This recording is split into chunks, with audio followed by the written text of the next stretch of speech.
And so Radio Veritas 576 AM it is, and it's a Wednesday, this glorious Wednesday, the 1st of March. It's the beginning of new things, the beginning of the month, the beginning of new things for some people, and one of those people is Thabile Mbhele. And of course, you hear her every morning with the news on Radio Veritas. Hello, Tabs. Good morning, Khanya. Good morning to our lovely listeners. And thank you very much for joining me today. You're joining me with the good news. The good news for a change. Yes, indeed. You're joining with the good news. Yes. Well, good news in that, I think maybe let's backtrack. How long has it been since you left the SABC? So I've been off air for almost 3 years. Yes. And then I've been off the SABC over 2 years. Yes. Yes, because of the retrenchment. So I went off early because I was already pregnant, and Yes. it was during COVID, so we had to work from home. Those with the vulnerable groups, I was one of those, so I had to start working from home. So during the pregnancy, I was working from home, and then the retrenchment happened while I was on maternity leave. Yes. So I haven't been doing news at the SABC since then. You mean in front of the TV? In front You've of been the doing the news on Radio Radio Veritas. Veritas. Yes. So it's been about 3 years of air. Yes. And I know then you had said, I think I'm okay. I'm never going back in front of the camera and so on. And yes, it's true. At the time, yes, I guess maybe the pain of the retrenchment got to me. And two, I just enjoyed being at home with the kids. Yes. You know, and I always say retrenchment was bad, but there were many positives about it. One other thing that I learned during the retrenchment was that I really just wanted to spend more time at home with the kids. But also I still did want to do something to contribute in the family, you know. So I wanted to be a full-time mother and a part-time worker. Mm. And I guess this is where I am, and I'm happy with the situation right now. So at the time, I really just didn't want to go back to the field to run around the whole day and to work the long hours. I had just enjoyed the time at home with my kids. So I really didn't want to go back then. And I think I needed the break. I needed to be away from the newsroom to see other things, to try out other things. And I was just happy because I eventually got another job in the city of Joburg, which was very flexible. It allowed me to do most of the things with the kids. It allowed me to be a mother first, you know. Yes. Since joining the city of Joburg in the housing department, I had never missed anything related to my kids' school, to any event, to taking them to their activities. So, because they were very flexible, they said it's family first, and so I just enjoyed that, and I wanted to do more of that moving forward, you know. Yes. Because life is too short to be focusing on, you know. And here you are now joining Newsroom Afrika. Yes. With Menno Paulo Grootboom. Of course, that's Legend. the two of you. Yeah, so it started in July last year. I bumped into the CEO of Newzroom Afrika and said, listen, I'm working on this interesting project and I had you in mind, but I hear that you're working for the city and you're very happy. And I said, yes, I'm very happy. And at the time, I was very happy and I didn't really, want to move. And then with the drama that happened in the city, we all lost our jobs. Our office lost their jobs in October. Then fortunately, Thabile Mbhele from Newzroom Afrika, the co-founder and CEO, called me again and said, listen, I remember we spoke. I've got this project. We want to launch Ngoni News, and so we want isiZulu and isiXhosa, and I couldn't think of anyone else to do isiZulu for us except you. How I cried. I was like, what are you saying? She said, yes, even when I went to pitch this thing, I just had you in mind. I really just want you to come and join the team. And it wasn't because she's also Thabile. Oh, well. It was. Just never know. So then it was the beginning of a conversation that we had, and then we obviously we spoke, and then we reached some agreement. That's why we are here today. Yes. So you are joining them. We need to say pa pa pa pa. So you're joining Newsroom Afrika, as you say, for the Nguni part. That sounds like a lot of work still. I mean, if you think about what you were doing at SABC, being on the field, then, whatever's happening, you have to be there. pick up the news, go to the office, and then get ready to be in front of the camera. So the SABC, it was long hours, but I was happy. I was young. I could do it. I didn't have a lot of responsibilities. You see, now I'm happy to just be focusing on just presenting the evening news bulletin.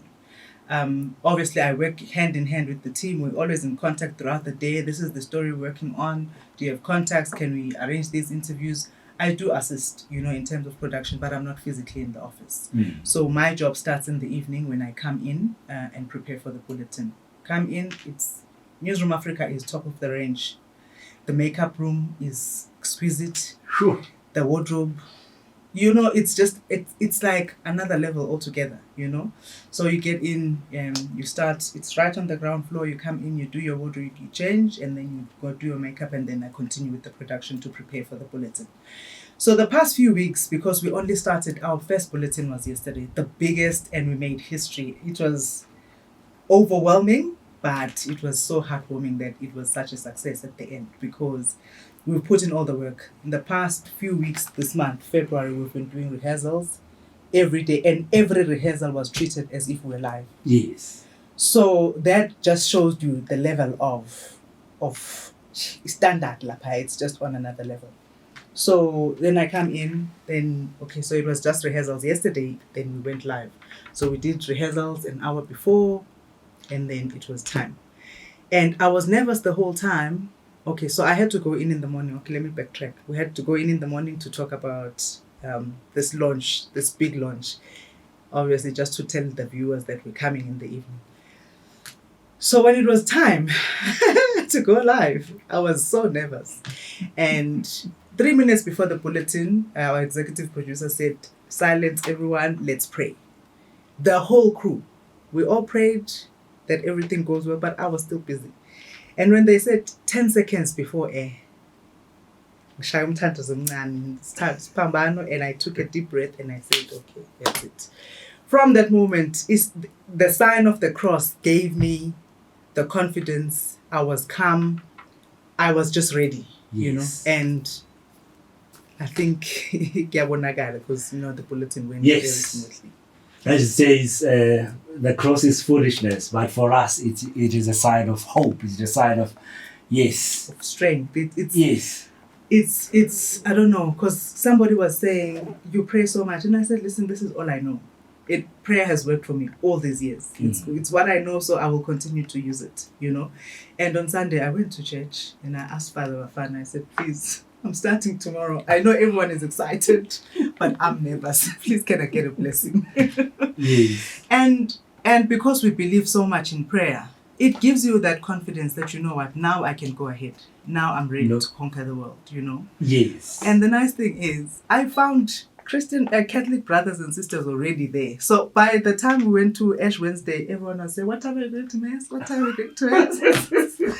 So already I found Catholic brothers and sisters at Newsroom Afrika, and, we're comparing notes. What are you doing for Lent? What are you doing, Yes. So now let's talk about Thabile. Yes. We've spoken about work and so on. Who's Thabile Mbhele? Thabile Mbhele. I'm a daughter to my two parents who were both teachers, but they're now both retired. We grew up in Bulwa, in a small village called Kwamdayane, but my parents live in Durban now, but we still have our main home in Bulwa. I'm first of 4 children. I have one brother, Mosa, 2 sisters, Andile and Uza. Andile lives in Durban, Uza lives with us here in Joburg. I'm a mother to 2 kids, Abusiswe, who's 8, Godide, who's 2, and Elihle, who is a bonus child, and she's 10. I'm married to Thabile Mbhele, my soulmates, whom I found in church. I keep saying, people, let's go to church. You see? Yeah, I'm Catholic, I'm Zulu, and I'm beautiful. Yeah, so that's basically who I am, I think. Yeah, and have you what were your dreams growing up then? Initially, I wanted to be an air hostess because I wanted to travel. I thought I could see all of these countries. And then as I grew up, then I started admiring khanya. You remember she was the greatest yes. newsreader. Yes. And I just knew then this is what I want to do. So I was fortunate to study journalism at Durban University of Technology. It was technical Natal back then. And then after finishing my studies, I got a job in a production company in Durban. I worked for 2 years before I joined Ukhozi FM as a news reader on Ukhozi FM. It was a big job for me because working for the biggest station, and I was so young, and you know, you working for people who really are very particular about the language, you know. So I guess that's when I really fell in love with broadcasting in an African language. Yeah. And also after reading the news for about 2 years, then I started becoming a reporter.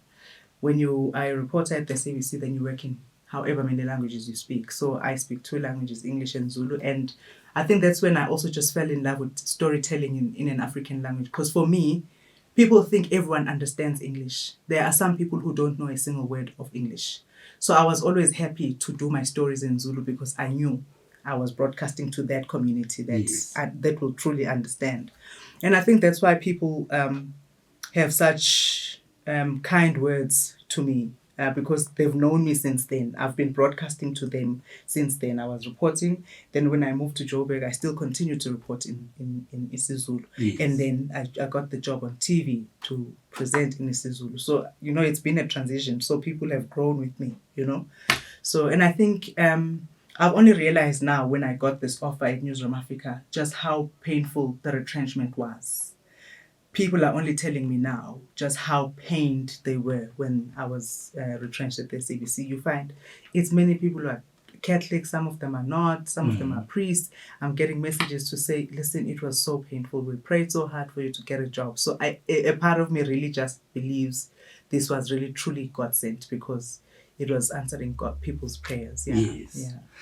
And so reading in Zulu and then reading in English on Radio Veritas and then using the technology to do that because you now read news from home in English for Radio Veritas in the morning. Yes. So working from home, the one thing is the convenience.